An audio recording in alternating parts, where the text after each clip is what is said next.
last week I was in Washington, D.C. We have four to five meetings a year in Washington, D.C. to talk about this stuff. And last week we were charged with go and contact your local FSDO. It's time to start talking about it. So I appreciate the opportunity to talk to you about it. And actually it's really good timing because we're not looking at the first one coming out until the fall. The first one will be the private, possibly the commercial, and that's expected to come out in October. And I'll talk more about what that means and what kind of an effect this would have on check rides and so forth. But the timing is right to talk about it now because we have lots of time to ramp up. I'm going to go through and talk about why we're doing this, how this evolved, how we got to this point, why mess with a good thing, why do you try to fix what isn't broke. I probably have heard all of these comments over the last couple of years, so I'm going to give you a history on why we got to where we are and what this will mean to everybody's particular jobs, the applicant, the instructor, and the evaluators involved with the process. The Airman Certification requirements are defined in the regulations, and that's where we have our knowledge and our skill requirements. But then the Practical Test Standards is the standards document which takes the regulations and correlates it to area of operations, tasks, and tolerances. But we've never had that for the knowledge exam. We've had a variety of documents which I'll go through. And so there was a lot of discussion on how we can correlate the entire Airman Certification system, all of the tests it takes to earn an Airman Certificate, so that we have a cohesive training and testing process. We started out talking about the need for a knowledge test guide. The committee started talking about, hey, we have a practical test standard that tells people how to prepare for and give a check ride, but we don't really have a standard to help people prepare for the knowledge exam. And the knowledge exam started getting a little bit wonky over the last couple of years with some kooky questions, which started driving how people were preparing for that test.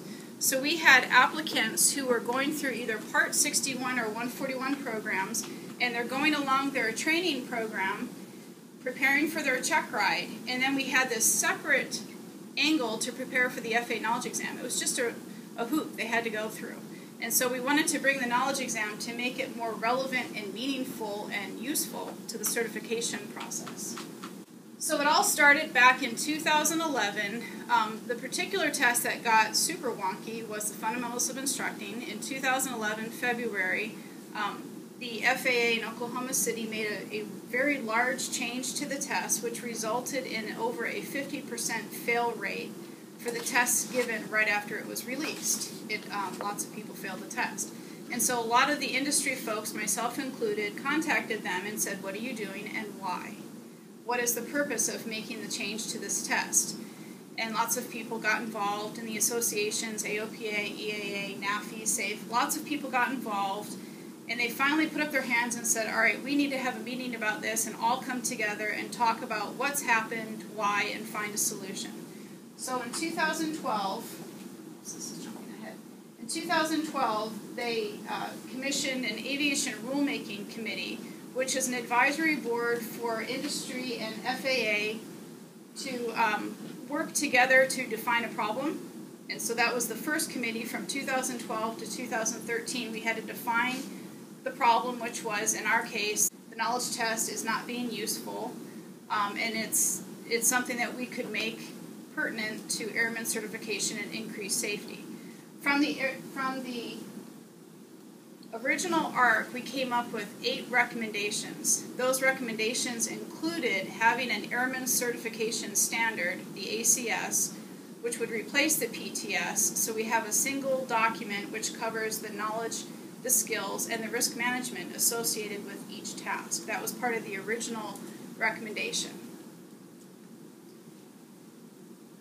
So what is the ACS? The ACS is the practical test standard. It is the same area of operation. They are the same tasks.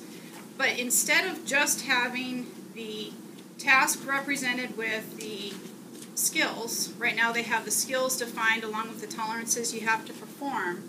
Instead of just having that, we have the addition of the knowledge and the risk management associated with each of the tasks. So instead of having all of this information in a variety of documents, it's a single document that the applicant, the instructor, and the evaluator, and the FAA test writers will use to create the FAA knowledge exam in support of the practical exam. Currently, the FAA in Oklahoma City maintains 3 documents. They have the testing matrix, which is the document people use so that when somebody says, how many questions are on my test, how long do I get to take it, they maintain this test matrix. They have the learning statement reference guide, which are the codes that show up on the airman test reports to tell people which questions they missed. They maintain this separate document. This is all based on handbooks and references, so each code goes back to a particular document to tell people what they might have missed. And then they maintain a knowledge test guide. This is the private pilot only knowledge test guide. These are the 8082 documents. As you can see, it's quite huge. So this is currently how the FAA knowledge exams are being developed and maintained in Oklahoma City. So we took these 3 documents, correlated with the practical test standard to result in the Airman Certification Standard, so that there is a single source for standards to earn an airman certificate.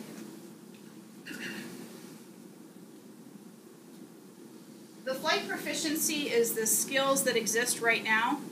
Those haven't changed. The aeronautical knowledge are the knowledge that the FAA knowledge exam is currently testing, so that came from the 8082, the learning 8082 documents, the test guides. The risk management in most cases are the special emphasis items that are at the front of the introduction of the PTS. Those special emphasis items were incorporated into the tasks to which they apply. So rather than having a separate list at the front that said, oh, by the way, test these 16 items, instead of having that, they're incorporated in context. In addition to having the knowledge and risk management added to the skills, which we have, you'll notice that each task element has a code. That code is in place of what we have today, the learning statement code. So right now, the Airman Test Report has a learning statement code so that people can tell what they missed. From that learning statement code, instructors are required by regulation to retrain, and examiners are required to retest. Well, the learning statement codes are so vague and difficult to work with, it has been difficult historically to provide that retraining and retesting. So instead, with these new Airman certification codes, the Airman Test Report will print out this code, and the instructor will come back to the Airman Certification Standard and provide the applicable training in context, and the examiner can provide their plan of action and their retesting in context of the existing test they were going to give anyways. In other words, it makes the codes more meaningful and useful. Have you ever worked with the learning statement codes? They used to be subject matter knowledge codes. They're a bit arbitrary. It's just PLT and then a 3-digit code number.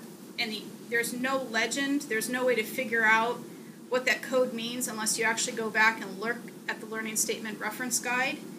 Instead of having just a PLT code, which you have to then use the reference to figure out what it means, the codes themselves will be able to be deciphered with the ACS, so the Practical Test Standard document. PA just represents the ACS document. Private airplane is what the PA stands for. The V is specific to the area of operation. The next code is the task. And the last digit is the code is either the knowledge, skill, or risk management, and then the number. So that code will actually mean something when you get your Airman Test Report. You can get it and go, oh, my person missed right-of-way rules. Yeah, we found that those codes help more accurately define, before you get a learning statement code and it would say something like density altitude. Well, does that mean they didn't know something in pre-flight operations? Is that something they didn't understand how it affected their instruments? Was it a performance question? You didn't really know what the applicant didn't know, and this is hopefully going to more accurately pinpoint that. Okay, so the report on the left is the current computer test report. This is what folks will be get today with the PLT codes listed. These are the codes which instructors are required to provide retraining, and the examiners are supposed to retest during the practical exam. The test report will work and look like it did before. However, those codes will now be the ACS codes instead. That's the only change to the Airman test report. From this new Airman Certification Standard, a nice sidebar to having this document, the new document, is it's provided additional guidance to the test writers in Oklahoma City. Historically, the FAA knowledge exam has been written by very few people in Oklahoma City who wrote questions. That was their job. They also wrote the FAA handbooks and maintained the PTS. Now, because of this Airman Certification Standard, the FAA has created an Airman Certification System, also ACS, and as part of that, they've added an exam review board. And so for the first time in over 25 years, the FAA has invited other people to participate in the FAA knowledge exam question development process, which has been fantastic. I am not a part of that. None of the test providing publishers are part of writing the test. That's a question I get a lot. Are you writing the test? No, I am not writing the test. However, we have, instead of just 600 in Oklahoma City, we also have AFS 400, 200, 800, 1, 3. All of them are participating on this board, and they also have one outside stakeholder. It's actually a guy out of University of North Dakota who's worked in test development. He's sitting on this board for the next 3 years as well. And they're going through and reviewing, right now, the private pilot, because that's the first one up to bat. But they're going through and reviewing the current private pilot FAA knowledge exam in the context of the ACS and essentially pulling questions or rewriting questions to make sure that what's left is meaningful and relevant and necessary to being a safe pilot. So we have seen examples of the kinds of changes they've made to the FAA knowledge exams, and it's a big improvement. So they're pulling out arbitrary questions which didn't have any relevance, and the only reason somebody learned it was because it was on the test. Those questions are gone. So instead, we'll be seeing tests which are familiar because people trained for it. So instead of somebody training for the test, their training prepared them for the test. So it's a different philosophy on how to make the knowledge exam more useful. So again, the project history, we started back in 2011 with the ARC, and the Aviation Rulemaking Committee created recommendations, and the primary recommendation was a transition from PTS to the ACS for the purpose of having all of the certification standards in a single place and working together. Phase 2, after the ARC, they commissioned another committee, which was the ARAC committee. I was part of that as well. And we were tasked with, okay, if you want these Airman certification standards, create them. Actually show us what these look like. We worked with the other FAA policy divisions, and we were tasked with creating 4 of the ACS as examples to pitch to the FAA to say this is what we would like to see. We created the private, the instrument, the commercial, and the instructor. The neat thing with the instructor ACS is instead of calling it, right now we have lots of different practical test standards for the CFI. We have the CFI airplane, we have the II, we have the MEI, and so forth. Instead, it'll be a single ACS, which is called Authorized Instructor. And within that umbrella document, all of the instructor standards will be in there. So we'll have a single source, including the sport instructor. We'll all be in the same place. That concluded in 2013, creating the sample ACS. Phase 3 is what we're working on right now, and this is the implementation and release of the ACS. As part of finalizing the ACS in preparation for release, it's a big job. It's not just creating the document itself. We also have to create all of the supporting documentation. We had to go back into the 8900.2. We had to go back into the job aids. We had to go back into all of the associated documents. Any place that references a PTS, we had to update to account for the fact that it's now going to be an ACS. So we had to update all of the associated FAA documents, the guidance documents, the training handbooks, the PHAC, the Airplane Flying Handbook, Risk Management Handbook. All of those handbooks are in the process of being updated in support of the ACS. We're working on that as well. The FA knowledge exams are being updated, again, to align with the standards that we've established here. So it's been a massive task, but it's chugging along nicely. And I've been working on this now for 4 years, and this is the first year that I feel like we're going to actually see something come out. There have been so much background work on this that we're finally going to see something come out of it, and I'm pretty excited to see that. In addition to having the documents themselves, we started a prototype process. The prototype was to sample to make sure that we were on the track. We didn't miss anything. We didn't forget to include something. We didn't account for something. The prototype started last summer in Embry-Riddle.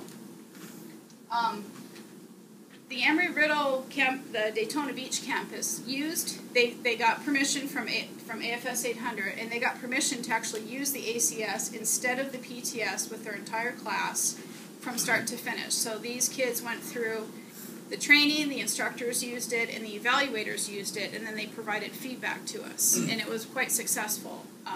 They provided excellent feedback. We made some changes as a result of the input that they gave us. We're doing a second prototype right now. There are going to be 3 prototypes when all is said and done for the private pilot before it's released to the whole public. The instrument is getting prototyped in the spring in Texas. We have the Orlando FSDO working with us right now to do the prototypes, so they're familiar with the document and they're helping us create the instructor document as well. So it's been a great process as far as testing to see if this is going to work. Some key points. We have, on our committee, we have a lot of industry members, but many of them, I would say most of them, are examiners. So they were very concerned that this does not result in a longer check ride. That was the primary concern. Because if you see a task now, it's sometimes 3 times longer than it was. And so their initial reaction was, you're going to make me give a longer check ride.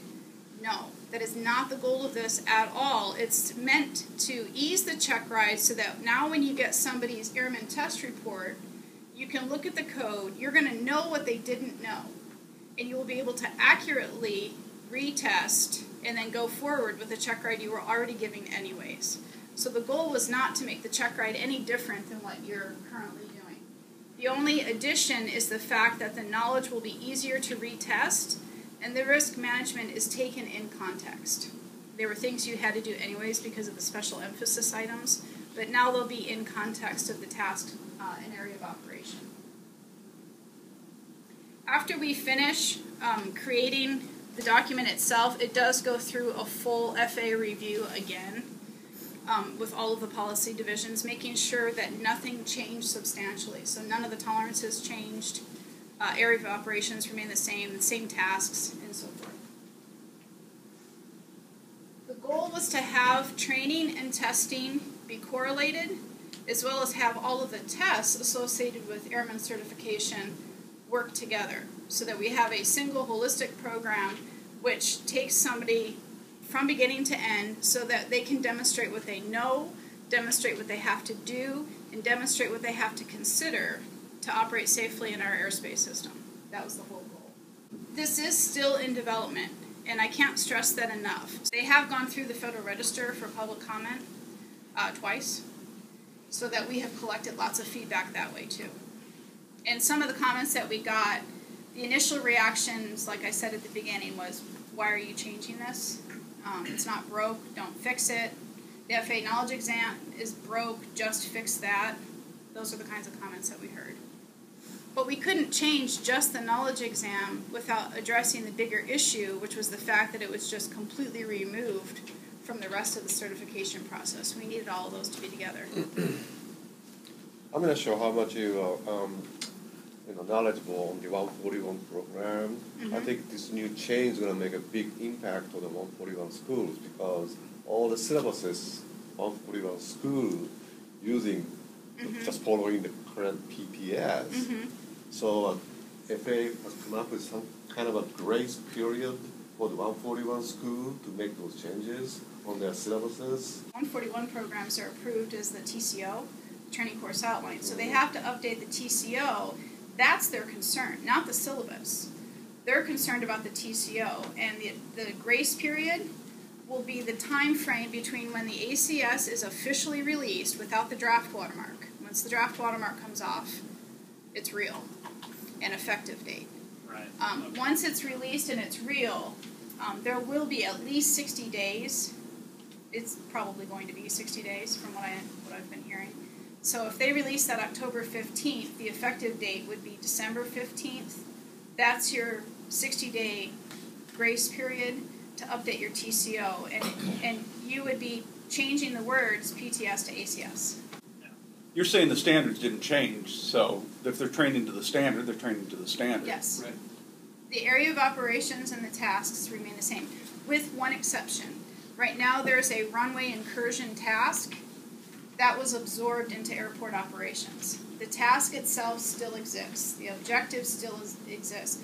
All of the tolerances still exist, but they're in the context of airport operations rather than as a separate task. So you're saying it may be for the 141 schools, it may be as simple as sending in a revised, a TCO revision to be approved, where all it does is change what syllabus they're using, the name of the syllabus they're using, the reference for that. Well, I wouldn't even do that. I would wait. I would say change to my 141 program effective December 15th, or whenever the effective date is. Our 141 program will be referencing the ACS, not the PTS. How will we handle a situation where somebody has a valid knowledge test that they maybe take today under the old codes? And those will be different questions, right? And then they show up for a check ride under the new. Yep, that's a good point. It seems like it'll be seamless, but it also seems like it opens up a whole bunch of... Well, it'll be seamless as long as the communications are accurate. So we talked to the Oklahoma City folks last week, and they have agreed to post. Right now there's sample tests on their website, and those sample tests include the learning statement codes. They are going to release them with the associated ACS code as well. So that'll remain for probably a year while we all make the transition. And so those sample tests will have both a PLT code as well as an ASC code to account for the 2-year life cycle of an airman test report. And then the knowledge test question bank gets updated when would that be released? The knowledge test questions are updated 3 times a year. And they're already using the system right now. So effective middle of February is our next test cycle, is mid-February. They're already making improvements to the test. Even though the ACS isn't effective, they've already improved it because of the prototyping that we did. They had to make sure those were good tests. They had to make sure that those tests represented Embry-Riddle's training. They were an accurate representation of what pilots actually needed to know. So they had to scrap a bunch of questions to prepare those prototype tests. Even though this isn't effective, some of that work has already been done. So the FA knowledge questions that we have today are already an improvement and will continue to, so it's an evolutionary process. But it's not a complete revamp. I mean, it's our business. We publish these training materials, and I'm not worried. It's going to be better. These tests are going to be more meaningful and more relevant. It's not going to be like what started all of this, having the rug pulled out from underneath us. It's not that at all. It's pulling off the stuff which you never thought should have been there in the first place. Would you have a revised test prep for that? Yes. This year? No. No. No, because our test preps are published in the summer. So we're currently shipping the 2015 edition. Right. We'll start shipping the 2016 in July. This isn't going to go into effect until October. Well, it'll be released in October, effective December. So we will have enough information in our test prep so that somebody who gets an airman test report will have both. Basically, we're going to have both the learning statement code and an ACS code, probably for 1 year, maybe 2. We'll see.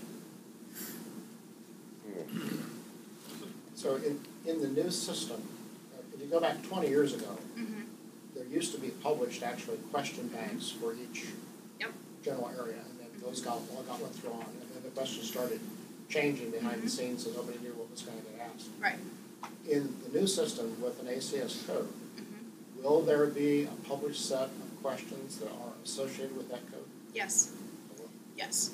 So historically, like you said, the the questions were in the public. They were available, and then they went away. And then there was a sample representation, which was not an accurate representation of the test being given. That's what caused a lot of the turmoil. It also is what caused a lot of the quality control issues with the test questions. So now, as part of their quality control and part of that review board, in addition to creating the tests themselves, because the FAA still uses form tests, in addition to creating the form tests, they are also creating a public test, which is an accurate representation of the form tests. So you will have a tool released by the FAA and which will be accounted for in public test and training materials so that you can retrain and test. So as recommending CFI, it needs to go review an ACS area that has been missed, or a DPE that needs to examine an issue that what document is one to go look at to find out what reference material specifically needs to be reviewed. Good question. So if somebody gets an airman test report and they miss a code, they miss a question, the first thing they'll do is come to the Airman Certification Standard itself. So let's say this guy missed a code PA Roman numeral 8CR3. They would find that in the document itself, and I can see that this deals with constant airspeed descents. Every task includes references. This one includes the Risk Management Handbook, the Airplane Flying Handbook, and the Instrument Flying Handbook. So the references are defined. So you can then go to that code, read specifically which task element was missed, and then retrain that task element. So before what happened, or what happens, is when somebody misses a code, typically people will look at the code, they come to our book, because we have a cross-reference that says, this code correlates to this question, and then the instructor reviews that question. And that works today because that's how the tests are written. Ultimately, we want to move away from that system because we don't necessarily want people to memorize questions. We want them to learn the information so that they can safely apply it. So rather than, you're still going to have to know what the code means, and you'll still want to come to the book and look at the code and look at the kinds of questions which represent that code. But ultimately, you want to come to the task element and make sure that the applicant can actually do that. So not only do they know it, but they can do it in context of the rest of the operation. Does that answer the question? I think so. But let me play that back. Let's say we get an element that is referencing something in the pilot's handbook, aeronautic knowledge, or airplane flying handbook. Are these just general references, or are they down to a paragraph, page kind of thing, or what? So I understand what you're asking. So right now, the learning statement code is very specific to actually a subheading within a document. It's that granular. But we wanted to get away from having a code steer somebody to a reference. Instead, we wanted the code to steer somebody back to the expectation of the standard. So instead of having the code steer somebody to something to read, we want them to understand it in context. Now, if they read that task element, right-of-way rules, that's a common one that people miss. Right-of-way rules, and so the reference there would be the regulation itself as well as the PHAC. So you would then go to the regulation regarding right-of-way rules as well as the subheading dealing with, so you would just use the index to find right-of-way rules in the PHAC and study it that way. And then you might use the test prep to give yourself some examples of the kinds of questions that are being asked. I don't think a lot is going to change, except instead of going first to the handbook, you're going first to the standard because it's showing it in context. So the task elements, that's what took us the longest time because we needed those to be at that granular level. We didn't want it to just say air density because that's too vague. It doesn't actually tell you what you need to know or what is expected. That had to be very granular. So I would encourage you to look at that and tell us if something needs to be more granular. Is it specific enough? My question is less content, more logistical. You say that it's going to, all the information is going to be in that one file for the different check rights, CFI, CFAA, MEI, all that kind of stuff. So if I do just CFI check rides, I got to carry the whole book. here's the reason I asked the question. I do private commercial instrument, CFI, CFII, single engine ATP. I do all this. Okay, but now in what I carry, because I go to different airports. You know, a lot of these guys are in one airport. They could have a whole bookshelf up, but I go to different airports, so I have a little briefcase I take with me. So is my briefcase gonna have to be a suitcase now? No, and that was actually a really common concern among all the examiners in the room because nobody wants to carry too much stuff. It was a big deal that the final document needed to be smaller than what we currently have. But the majority of that one in your left hand there, I don't carry anyway. Okay. I carry that, and I carry the question. Okay. So right now, the CFI practical test standards have the tasks defined within them, which are also defined in the private and the commercial. And we've gotten into a situation where the private and the commercial get updated, but the CFI doesn't. Or the CFII, actually what happened was the instrument rating got updated, but the CFII did not. So they were getting updated out of sequence. So not only were we looking for a way to streamline the document, because everybody likes the small document, but we were also looking for a way to avoid redundancy of tasks between different books so that we weren't in a situation where it got updated here, but it was not yet updated here. So the new authorized instructor ACS is only going to have the tasks which are unique to that certificate. In all other instances, it says, see the private ACS, see the commercial ACS. It doesn't actually list the tasks. It says, you need to do this, go look at that one to find the specifics. But again, that's more to carry. So if you're giving a CFI check ride, you would need the AI ACS as well as the private and the commercial. Okay. So you would need 3. Which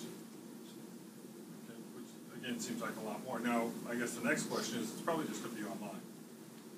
How is it going to be just an online document that you can search as well? Yeah. Well, like it is now. How often is it so going to be updated? And the reason I asked the question is, I work for Alaska Airlines too, and we have the iPads. So everybody's happy. We don't have to post our changes to our pubs anymore, and that's great. But now nobody knows what's changed because it's so easy to make changes. Right. You do it, and we hardly know what happens. Yes. And all we do is hit a button. You don't know what you don't know. I don't know what changed. Exactly. So that was a huge concern, and part of the Airman Certification system, not the standard itself, but the system which the FAA is building. It's a whole quality management system to address exactly 2 things what you just said. First off, how often are updates going to happen? And don't make the updates so easy that they happen with a frequency that I can't even keep up. So it was a twofold situation. So what the FAA is going to do is publish the intended update schedule on their website. And we can see that we expect to see this in 2015. I am very excited about that because I know for ASA it's hard to keep up with all of the changes. Sometimes you get side-blinded by a change. So they're going to publish, and I know with the ACS, their intended update schedule is every 2 years. They'll be looking at it every 6 months, and so every 6 months you might see a change. You know, right now the FAA has the edition number, and then they have changes. Change 1, change 2, I think we're up to change 4 or 5 for the private right now. That will only happen every 6 months, and the new additions would happen every 2 years. That's their goal. I'm still not convinced that there's going to be a lot less paperwork that I have to carry. It seems like we have a lot more paperwork that I have to carry in different places. Yeah, I'm not. I was in charge of the private and the commercial, and frankly, I haven't seen the finished product of the authorized instructor. I saw their presentation on it. Based on their presentation, it looked to me like it was going to be less paper, but it's going to be. That's if you carry all that stuff that you have in that stack. No, I'm talking just PTS. So, but that will be available in the Federal Register by April. Private's going to be smaller than that? No, private's going to look like this. So yeah, a lot more to carry. Again, it was a logistical question. Well, this is double-sided, and this is not. I mean, so yeah. It'll be similar. Yeah. It's less than this. Which is what I do. Yeah. I don't carry the paper ones anymore. But look at the authorized instructor when it comes online. It is going to be published in the Federal Register. And you can see if it's going to work or be cumbersome. Any other questions? Concerns? Nobody's freaking out over the possible transition. Good shot. I think it kind of put everybody at ease, because